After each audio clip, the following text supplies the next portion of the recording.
ডিব্ৰুগড় চহৰৰ পৰা পূব দিশত ডিব্ৰুগড় পূব ৰাজহ চক্ৰৰ অন্তৰ্গত লাহোৱাল ব্লকৰ তিমনা গাঁও পঞ্চায়তত অৱস্থিত MK শাহ এক্সপোৰ্ট লিমিটেড মালিকানাধীন 1921 চনতে গঢ়ি তোলা এখন অতি পুৰণি চাহ বাগিচা নাম সিংলিজান চাহ বাগিচা।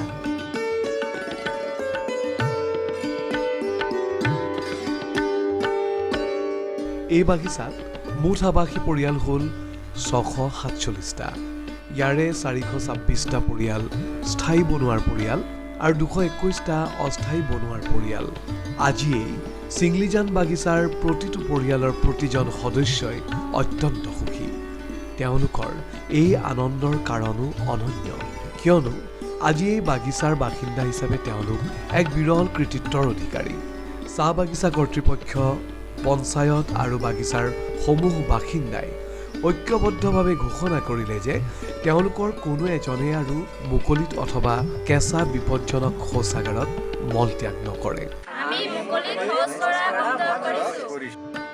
আজিৰ দিনত ডিব্ৰুগড় জিলাৰ ভিতৰত সিংলিজান বাগিচাখনেই হ'ল মুকলি আৰু বিপদজনক কেঁচা শৌচাগাৰত মলত্যাগ নকৰা প্ৰথমখন চাহ বাগিচা, য'ত সকলোৱে কেৱল অনাময় শৌচাগাৰহে ব্যৱহাৰ কৰে।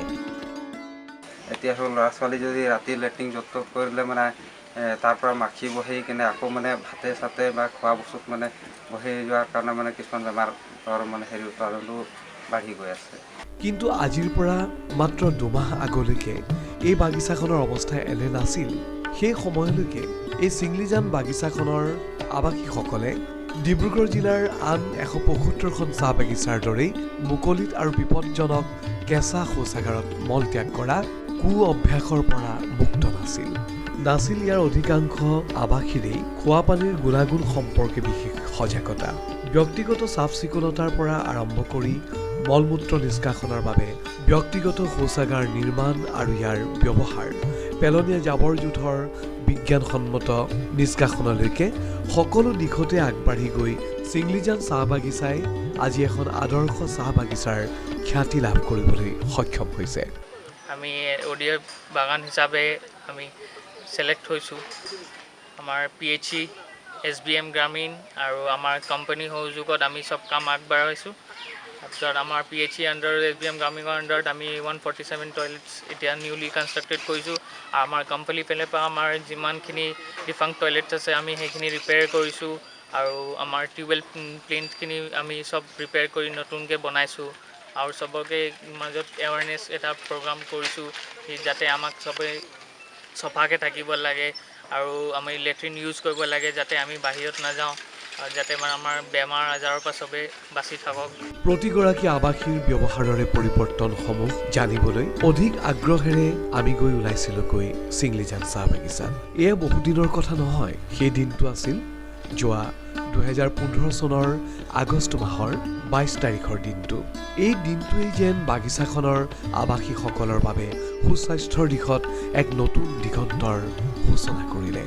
সেইদিনা সন্ধিয়া কোনো আগতীয়া আৰু আনুষ্ঠানিক যোগাযোগ নথকাকৈ চাহ বাগিচাখনৰ বনোৱা লাইনত উপস্থিত হৈছিলগৈ ডিব্ৰুগড় জিলাৰ উপায়ুক্ত MS মণিবন্নন। তেওঁৰ লগত সংগী হৈছিল সেই সময়ত ডিব্ৰুগড় জিলাৰ যুটীয়া স্বাস্থ্য সঞ্চালক ডক্টৰ অমৃত বৰুৱা, স্বচ্ছ ভাৰত মিছনৰ নডেল বিষয়া ভাস্কৰ জ্যোতি শৰ্মা, ডিব্ৰুগড়ৰ পূব ৰাজহ চক্ৰৰ চক্ৰ বিষয়া দীপু ডেকা আৰু ৰাষ্ট্ৰীয় গ্ৰাম্য স্বাস্থ্য মিছনৰ DPM মনীষা বুঢ়াগোহাঁই। সন্ধিয়াৰ পৰা মাজনিশালৈ অগতানুগতিকভাৱে বাগিচাখনৰ প্ৰতিটো বনোৱা লাইনত সমজুৱাকৈ বিভিন্ন সমস্যাৰ বুজ ল'লে উপায়ুক্তগৰাকীয়ে। অনাময় ব্যৱস্থাৰ অভাৱ, চোৰাং দেশীয় সুৰাৰ ব্যাপক প্ৰচলন, অত্যাধিক নিমখ সেৱন, নিৰাপদ খোৱা পানীৰ সমস্যা, আৱাসীসকলৰ ব্যক্তিগত সকলো সমস্যাকে আদি কৰি সকলো বিষয়ত পোনপটীয়া মত বিনিময়ৰ অন্তত উপায়ুক্তগৰাকীয়ে সকলোকে স্তম্ভিত কৰি সেই ৰাতি তেওঁ যিকোনো এজন বনুৱাৰ ঘৰতে নিশা যাপন কৰাৰ ইচ্ছা ব্যক্ত কৰে। একেই ইচ্ছা ব্যক্ত কৰিলে স্বচ্ছ ভাৰত মিছনৰ নডেল বিষয়া ভাস্কৰ জ্যোতি শৰ্মায়ো।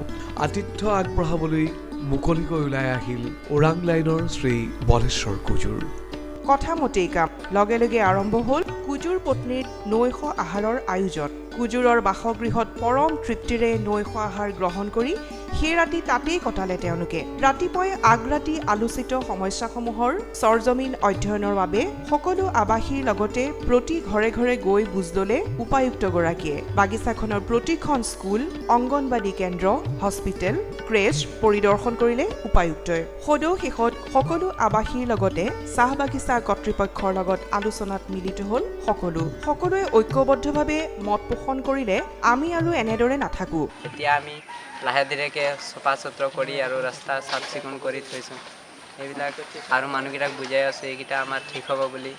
এতিয়া লেট্ৰিনত লেট্ৰিন কৰিলে ভাল, নহ'লে বাহিৰত লেট্ৰিন কৰিলে মানে মাখি এইকেইটা আহে, এইকেইটা বেমাৰ হাজাৰ হৈ লেতেৰাকেইটা সোমালে মানে আমাৰ মানুহৰ এতিয়া বহুত হাজাৰ বেমাৰ হৈছে। এইকেইটা কাৰণে হয় বুলি আমি বুজি পালোঁ। জনসাধাৰণৰ সক্ৰিয় অংশগ্ৰহণৰ যোগেদি সামূহিক ব্যৱহাৰৰ পৰিৱৰ্তনৰ সুনিৰ্ধাৰিত কৰ্ম আঁচনি প্ৰস্তুত কৰা হ'ল।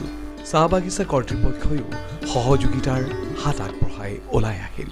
আমাৰ এতিয়া লাইনখিনি বহুত যত্ন হ'ল আগতে বহুতখিনি যত্ন হৈ গৈছে।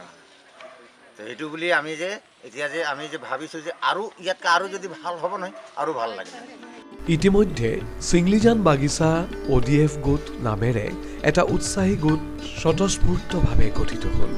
স্বচ্ছ ভাৰত মিছনৰ সকলো কৰ্মী, জিলা ৱাচ গোটৰ সদস্যসকল, বাগিচা কৰ্তৃপক্ষৰ দ্বাৰা নিয়োজিত সদস্যসকল আৰু বিশেষকৈ টিমনা গাঁও পঞ্চায়তৰ সভানেত্ৰীৰ নেতৃত্বত ৱাৰ্ড সদস্যকে ধৰি পঞ্চায়তৰ সকলো স্তৰৰ প্ৰতিনিধিৰে এই গোটটো গঠিত হ'ল। ঘৰে ঘৰে গৈ সজাগতা সৃষ্টি কৰা, অনানুষ্ঠানিক আলোচনা, লাইন সভা আদি অনুষ্ঠিত কৰাৰ লগতে নিয়মিতভাৱে নতুন কামসমূহৰ নিৰীক্ষণ কৰি প্ৰথমৰ পৰাই নিৰ্মাণ কৰি উলিওৱা শৌচালয়সমূহ যাতে ব্যৱহৃত হয় তাকেই সুনিশ্চিত কৰে এই গোটৰ সদস্যসকলে। এতিয়া এইটো বনোৱাৰ পৰা এইটো ব্যৱহাৰ কৰিছেনে? নাই কৰা, এতিয়া জেৰুৱা চেৰুৱা দি আৰু ভালকৈ এইটো সোনকালে আপুনি ব্যৱহাৰ কৰিব লাগিব। তাৰপিছত পুৰণাটো কি কৰিব আপুনি? এইটো ভাঙি দিম। আগতে মানে লেট্ৰিনতে কৰিছিল নে মুকলিত কৰে? মুকলিত কৰিছিলে, মানে সেইটো কেঁচা আছে যে এতিয়া আপুনি হেৰিটো কি কৰে, পায়খানাটো কি কৰে? তাতে পেলাই দিম। পায়খানা ঘৰতে পেলাই হয়নে? মুকলিত কৰিলেও সেইটো পায়খানা ঘৰত পেলাই দিব লাগে। তাৰপৰা এইটো আপুনি যে এইটো ব্যৱহাৰ কৰিব, তাৰপিছতে হাত চাত চাবোনেৰে ধোৱা এইবিলাক কৰেনে আপোনালোকে? চাবোন ব্যৱহাৰ কৰে? কৰোঁ। ল'ৰা ছোৱালী কৰে? সামাজিক সম্পদ মেপ তৈয়াৰ কৰি প্ৰতি ঘৰ বনোৱাকে প্ৰয়োজন সাপেক্ষে নিকটৱৰ্তী পৰিয়ালৰ লগত শৌচালয় শ্বেয়াৰ কৰাৰ ব্যৱস্থাও গ্ৰহণ কৰে এই গোটৰ সদস্যসকলে। এতিয়া আপোনালোকৰতো কাঁচা লেট্ৰিনটো ঠাইতো এটা পকা লেট্ৰিন বনাই দিলে। আপোনালোকৰ এতিয়া সুবিধা হৈছে নে কি হৈছে? সুবিধা হৈছে। আপোনালোকে যে লেট্ৰিনটো অকল আপোনালোকৰ ঘৰখনে ব্যৱহাৰ কৰিবনে নে ওচৰৰ পাজৰৰ এনেই কাৰোবাৰ মানুহক কেতিয়াবা দিব ব্যৱহাৰ কৰিব? ওচৰৰ মানুহে ব্যৱহাৰ কৰিব পাৰিব। আশা কৰ্মী, অংগনবাড়ী কৰ্মী, সহায়িকা, মাতৃগোটৰ সদস্যা, আত্মসহায়ক গোটৰ সদস্যসকল, চাহ বাগিচা বনোৱাৰ ছাত্ৰ সংগঠনকে আদি কৰি সকলো বনোৱাই নিজৰ বাগিচাখনৰ উন্নতিৰ বাবে আগবাঢ়ি আহিল। নমস্কাৰ, মোৰ নাম শ্ৰীমতী মিলি কৰ্মকাৰ। মই হৈছোঁ ৰোমান্টিষ্টেল আৰু ইয়াত আজি চিংলিজান গাৰ্লছ ক্লাবৰ মই কমিটি মবিলাইজাৰ।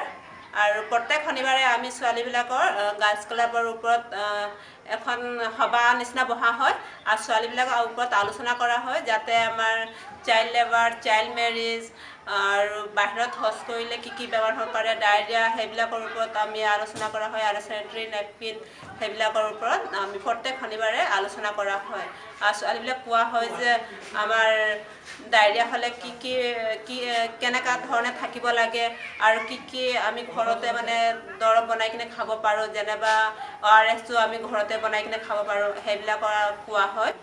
প্ৰত্যেক ছোৱালীখিনিতো আমাৰ লাইনৰে হয়, তো তাহাঁতক কোৱা হয় যে আমি নিজেতো চফাকৈ থাকিব লাগিব, তাৰপিছত আমাৰ ঘৰ দুৱাৰবিলাকো পূৰা চফাকৈ থ'ব লাগিব, আমাৰ লেট্ৰিনবিলাক ভাল আছে নাই সেইবিলাকো চাব লাগিব, যাতে চফাকৈ ঝাৰু মাৰি থ'ব লাগে।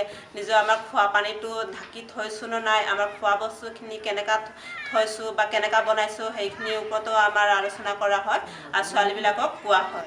ডিব্ৰুগড় বিশ্ববিদ্যালয়ৰ MSWৰ এদল ছাত্ৰ ছাত্ৰীয়েও লগ দিলে চিংলিজান বাগিচা ODF গ্ৰুপত। আপুনি যদি পকাটোত কৰি থাকে, তেওঁ যদি কেঁচাটোত কৰে, একেটাই হ'ব। তাৰ বেমাৰটো আপোনালোকত আহিব আৰু মানে তাতে কিমান লছ হ'ব জানে? আজিকালি বেমাৰ, সৰু এটা বেমাৰৰ পৰা কিমান ডাঙৰ কিখন হৈ যায়। সেইকাৰণে তাতকৈ চবতকৈ ভাল দুইটা মিলি শ্বেয়াৰিং কৰি ইয়াতে কৰিব। মানে লেট্ৰিনটো কৰিলেও নহয়, কাৰণ লেট্ৰিনটো চফা কৰি থ'ব লাগিব। আপোনালোকে লেট্ৰিন কৰি ইউজ কৰিটো চফা কৰিব, তেওঁলোককো দিলে তেওঁলোকেও চফা কৰিলে, তেনেকৈ ভালকৈ শ্বেয়াৰিং কৰিব। এতিয়া তেওঁলোকৰ নাই, তেওঁলোকে যদি খোলাতে কৰে দিগদাৰটো একেটাই হ'ব, তেওঁলোকৰো বেমাৰ হ'ব, আপোনালোকৰো হ'ব, কাৰণ বতাহ মাখি সেইবোৰৰ পৰাই বেমাৰটো বেছিকৈ হয়।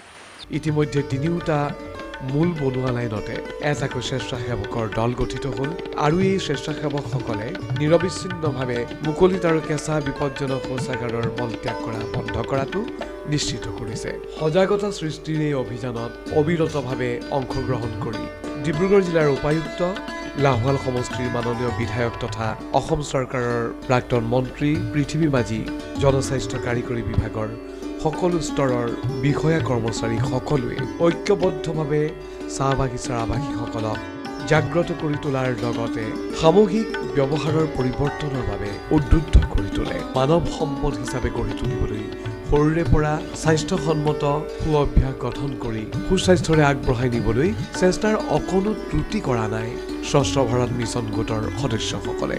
বাগিচাখনত থকা কেইখন বিদ্যালয় আৰু অংগনবাড়ী কেন্দ্ৰসমূহৰ কণ কণ শিশুসকলক চাবোনেৰে হাত ধোৱা, ব্যক্তিগত চাফ চিকুণতা, মুকলিত মলত্যাগ বন্ধ কৰা আদি স্বাস্থ্য বিধানসমূহ মানি চলি প্ৰথমে নিজৰ ঘৰখন আৰু তাৰ পাছত সমাজত জাগ্ৰত প্ৰহৰী হিচাপে কু অভ্যাস পৰিৱৰ্তনৰ বাৰ্তাবাহক হিচাপে গঢ়ি তোলা হৈছে। আজি চিংলিজান বাগিচাৰ কণ কণ শিশুসকলেও এনেদৰে স্বচ্ছ ভাৰত মিছনৰ সফল ৰূপায়ণত পৰোক্ষ আৰু প্ৰত্যক্ষভাৱে অংশগ্ৰহণ কৰিছে। তোমাৰ নামটো কি হয়? শ্ৰী উদয় কুজুৰ, মুখ্য সেৱক। তুমি স্কুলখনৰ মুখ্য সেৱক হিচাপে কি কাম কৰা স্কুলখন?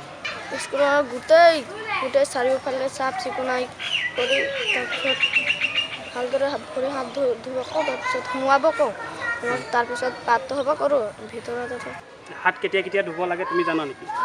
কোৱাচোন কেতিয়া কেতিয়া ধুব লাগে? প্ৰাৰ্থনা কৰি অহা পাছত ৰাতিপুৱা ভাত খোৱাৰ আগত স্কুলতে চাবোন হাত ধুব। সেই কথাখিনি তোমালোকে স্কুলত প্ৰত্যেককে কোৱা নাই ল'ৰা ছোৱালীবোৰক? কোৱা ন? প্ৰিয়জনৰ প্ৰতি, আপোনজনৰ প্ৰতি দেখুওৱা স্নেহ মিহলি খংবোৰেই হ'ল অভিমান। বংশানুক্ৰমে যুগ যুগ ধৰি বাগিচাখনতেই বসবাস কৰি অহা, বাগিচাখনকে আপোন কৰি জীয়াই থকা ইয়াৰ বনুৱাসকলৰো কিন্তু বহু নোপোৱাৰ বেদনাই অভিমানৰ ৰূপ লৈ সমজুৱা খঙৰ বহিঃপ্ৰকাশ নকৰাও নহয়। তেওঁলোকৰ এই অভাৱ অভিযোগসমূহ অতি তৎপৰতাৰে বাগিচা কৰ্তৃপক্ষ আৰু চৰকাৰী অভিলাষী আঁচনিৰ জৰিয়তে সমাধান হোৱাত আজি সকলো আৱাসী যথেষ্ট সুখী। নিৰ্ধাৰিত সময়ভিত্তিক কৰ্ম আঁচনি অনুসৰিয়েই অতি ক্ষিপ্ৰতাৰে সকলো দিশত অগ্ৰসৰ হ'ল টিম চিংলিজান ODF গ্ৰুপৰ সদস্যসকল। কেৱল মাত্ৰ প্ৰাৰম্ভিক 4 দিনৰ ভিতৰতে ইয়াৰ সদস্যসকলে প্ৰতিটো বনোৱাৰ বাসগৃহ পৰিদৰ্শন কৰি খোৱাপানী আৰু অনাময়জনিত সকলো সমস্যাৰ বিতং তথ্য গ্ৰহণ কৰিলে। জনস্বাস্থ্য বিভাগৰ তৃণমূল পৰ্যায়ৰ কৰ্মীৰ সহযোগত বাগিচা কৰ্তৃপক্ষই মাত্ৰ 5টা দিনত বাগিচাখনত থকা 320টা খোৱাপানীৰ উৎস ব্লিচিং পাউডাৰৰ দ্বাৰা বিশুদ্ধিকৰণ কৰিলে। জনস্বাস্থ্য কাৰিকৰী বিভাগৰ মোবাইল ৱাটাৰ টেষ্টিং লেবৰেটৰীৰ সহায়ত এই সকলোবিলাক খোৱাপানীৰ উৎসৰ নমুনা সংগ্ৰহ কৰি থলিতে পৰীক্ষা কৰা হ'ল। বেক্টেৰিয়লজিকেল কণ্টামিনেশ্যন ধৰা পৰা 125টা দমকলৰ চৌকাষত বাগিচা কৰ্তৃপক্ষই তৎকালে প্লেটফৰ্ম নিৰ্মাণ কৰিলে। ইয়াৰ লগে লগে পুৰণি ভাগি ছিগি যোৱা অব্যৱহৃত হৈ থকা শৌচালয়সমূহৰ মেৰামতিৰ কাম বাগিচা কৰ্তৃপক্ষই আৰম্ভ কৰিলে। স্বচ্ছ ভাৰত মিছনৰ জৰিয়তে 147টা উন্নত মানৰ পকী শৌচাগাৰ নিৰ্মাণ কৰি সকলো শৌচালয়ৰে ব্যৱহাৰ সুনিশ্চিত কৰা হ'ল। বৰ্তমান বাগিচাখনৰ প্ৰতিটো বনোৱা লাইনতে নিৰ্মাণ কৰি দিয়া হৈছে পৃথকে পৃথকে জাবৰ জোঁথৰ পেলাবৰ বাবে ডাষ্টবিন। ইয়াৰে জৈৱিক পদাৰ্থসমূহ পচন সাৰ তৈয়াৰ কৰিবৰ বাবে পাচন গাঁতত নিষ্কাশন কৰাৰ ব্যৱস্থা গ্ৰহণ কৰা হৈছে। প্লাষ্টিক আদি অজৈব পেলনীয়া সামগ্ৰীসমূহ পৃথকভাৱে গোটাই লৈ ফাইনেল ডিছপ'জেলৰ ব্যৱস্থা কৰাটো এয়া মাত্ৰ এক আৰম্ভণিহে। এই সকলোখিনি কাম সংঘবদ্ধ প্ৰচেষ্টাৰে সম্পূৰ্ণ কৰি তোলাৰ লগে লগে চিংলিজান চাহ বাগিচাখন মুকলিত মলত্যাগবিহীন এখন পৰিষ্কাৰ চাহ বাগিচাৰ বিৰল গৌৰৱৰ অধিকাৰী হ'ল। যোৱা 2 নৱেম্বৰ তাৰিখে বাগিচাখনৰ সকলো আৱাসীয়ে তেওঁলোকৰ নিজৰ মৰমৰ বাগিচাখন মুকলিত মলত্যাগবিহীন চাহ বাগিচা হিচাপে আনুষ্ঠানিকভাৱে ঘোষণা কৰি অনাগত দিনসমূহত বাগিচাখন সদায়েই নিৰ্মল আৰু পৰিষ্কাৰ কৰি ৰখাৰ শপত গ্ৰহণ কৰে। ইংৰাজী 2015 চনৰ 2 নৱেম্বৰ সোমবাৰে আমি কিমনা গাঁও পঞ্চায়তৰ অন্তৰ্গত চিংলিজান চাহ বাগিচাৰ সমূহ আৱাসীয়ে ডিব্ৰুগড় জিলাৰ মাননীয় উপাধ্যক্ষ মহোদয় বিভিন্ন চাহ বাগিচা সংগঠনৰ বিষয়ববীয়া জিলা খোৱাপানী অনাময় সমিতিসমূহৰ বিষয়ববীয়াৰ উপস্থিতিত গৌৰৱেৰে আমাৰ বাগিচাখনত মুকলি আৰু কেঁচা বিভাজনৰ শৌচাগাৰ কলেক্টৰ কিনি ডিব্ৰুগড় জিলাৰ প্ৰথমখন নিৰ্মল আৰু পৰিষ্কাৰ বাগিচা হিচাপে ঘোষণা কৰিলোঁ। আমি অংগীকাৰ কৰিলোঁ যে আজিৰ পৰা আমাৰ বাগিচাত এজন আৱাসীয়ে মুকলি মলত্যাগ নকৰে আৰু ইয়াৰ লগতে ওচৰৰ সকলো ৰাইজক মুকলি মলত্যাগবিহীন পৰিৱেশ গঢ়ি তুলিবলৈ উদ্বুদ্ধ কৰিম।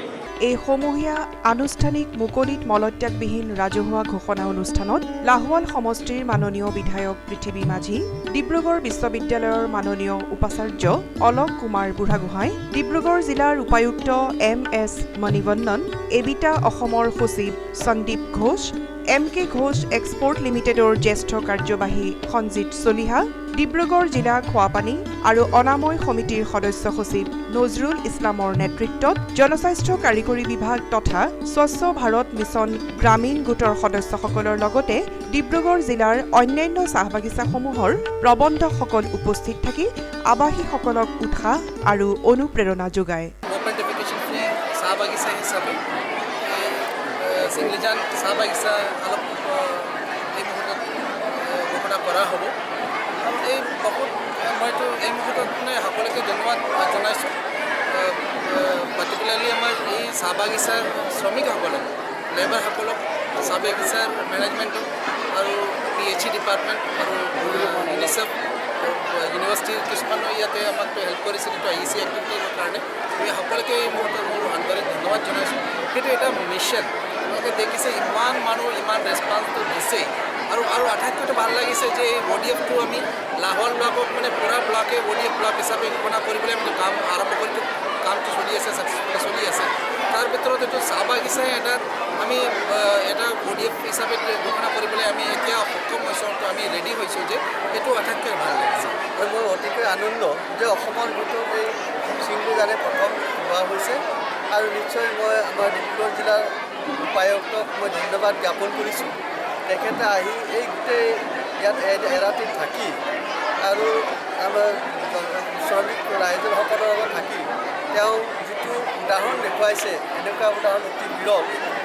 আৰু এই যিটো মিছন, যিটো কুকুৰা মিছন, ইয়াৰ পৰা আমাৰ চাহ শ্ৰমিকসকলে তেওঁলোকৰ জীৱন নিৰ্বাহত কেনেকৈ কৰিব লাগে, কেনেকৈ থাকিব লাগে, কেনেকৈ চাফ চিকুণ থাকিব লাগে, এই গোটেই প্ৰক্ৰিয়াটো ইয়াত কৰা হৈছে। আৰু এই চিংলিজান গাৰ্ডেনখন এখন মডেল গাৰ্ডেন হিচাপে আৰম্ভ কৰা হৈছে আৰু কৰিবলৈ লোৱা হৈছে। গতিকে এইটো আনন্দৰ বিষয়। আৰু এই উদাহৰণ অকল চিংলিজান বুলিয়ে নহয়, অসমত যিমান বাগিচা আছে বা মোৰ সমষ্টিত যিমান বাগিচা আছে সেই বাগিচাসমূহে এই আদৰ্শ ল'ব লাগে আৰু তেওঁলোকে বাগিচাবিলাক স্বচ্ছ আৰু মানে যিটো ODF যিটো মিছন লোৱা হৈছে সেই মিছন ছাকচেছ কৰাত তেওঁলোকে যাতে সহযোগ কৰে, তেওঁলোকৰ বাগিচাবিলাক।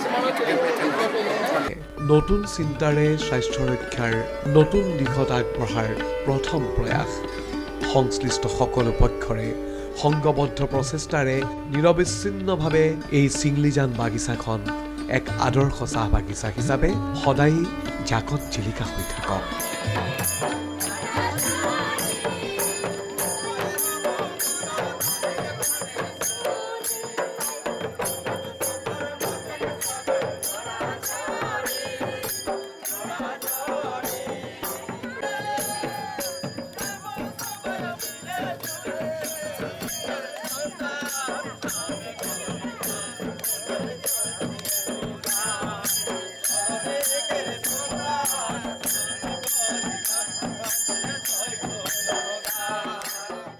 জাতিৰ পিতা মহামানৱ মহাত্মা গান্ধীৰ 150তম জন্মদিৱস অৰ্থাৎ 2019 বৰ্ষৰ 2 অক্টোবৰত এখন নিৰ্মল আৰু পৰিষ্কাৰ ৰোগমুক্ত ভাৰতবৰ্ষ উপহাৰ দিয়াৰ লক্ষ্যত চিংলিজান চাহ বাগিচাৰ এই প্ৰাৰম্ভিক প্ৰয়াসে দিশ নিৰ্ণয়ৰ ভূমিকা গ্ৰহণ কৰক।